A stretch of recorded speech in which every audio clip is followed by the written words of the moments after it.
अगर आपका पार्टनर आपके साथ रूड है, बदतमीजी करता है, तो उसको ये कुछ जुमले बोलें, वो आप की डिसरिस्पेक्ट करने से पहले 1000 दफ़ा सोचेगा। अक्सर हम गलती ये करते हैं कि हम दूसरे से खुद ही हाथ जोड़ के माफ़ी मांग लेते हैं, क्योंकि हमें लगता है कि उसके अंदर ईगो बहुत ज़्यादा है, वो तो कभी माफ़ी मांगेगा नहीं, तो मैं ही माफ़ी मांग लेता हूँ, मैं ही मामले को सेटल कर लेता हूँ। तो इससे दूसरे इंसान को ये तासुर जाता है कि अच्छा ठीक है, इसका मतलब मैं इससे बदतमीज़ी भी करूं, मैं इसको इंसल्ट भी करूं, मैं इसको इग्नोर भी करूं, उसके बाद भी इससे मेरे पास आना ही आना है, तो क्यों मैं अपने बिहेवियर को ठीक करूं, मैं तो अपने इसी बिहेवियर को कंटिन्यू रखूंगा। तो वो बिहेवियर को कंटिन्यू करता है और ज़्यादा करता है। सेकेंडली, आप उसके लिए अनअट्रैक्टिव हो जाते हैं। उसकी वजह ये होती है कि जब हम किसी इंसान के लिए चैलेंज नहीं रहते, तो वहाँ पर उसको एफर्ट पुट नहीं करनी पड़ती, और जहाँ पे उसको एफर्ट पुट नहीं करनी पड़ती वहाँ पर उसका इंटरेस्ट भी नहीं होता।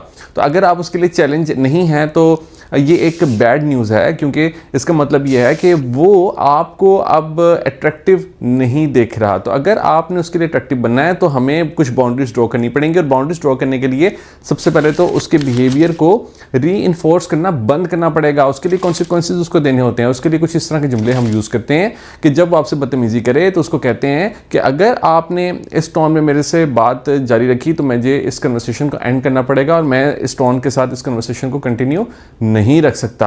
आपने कॉन्सिक्वेंसेज उसको बता देने हैं। अब वो एक दफ़ा तो यही कहेगा कि ठीक है, तुम मेरे से कन्वर्सेशन ना करो, तुमने कौन सा मेरे साथ कोई अच्छा काम किया है, तुम खुद भी ऐसे ही हो, दिस एंड दैट, वो आपको ही ब्लेम करेगा। मगर आपने उसकी बात को इग्नोर करना है और आपने वहाँ से सेफ एग्जिट ले लेना है, उस कन्वर्सेशन को वहाँ पे बंद कर देना है। और अगर सेकेंड टाइम भी वो इसी तरह से आपसे रूड होकर बात करे, इंसल्ट करे, तो टॉपिक की परवाह नहीं करनी कि जिस टॉपिक पे आपकी बात हो रही थी, आपने उसकी टोन को टारगेट करना है। उसको कहना है कि आपकी ये टोन मेरे लिए अनएक्सेप्टेबल है, आप मेरे से अच्छी टोन में बात करेंगे तो हम आगे बात कर सकते हैं, कंटिन्यू कर सकते हैं। यानी जब उसको कॉन्सिक्वेंसेज फील होंगे, उसको पता होगा कि अगर मैंने कन्वर्सेशन करनी है तो फिर मुझे रिस्पेक्ट के साथ करनी है, तो फिर वो डेफिनेटली आपके साथ रिस्पेक्ट से बात करेगा।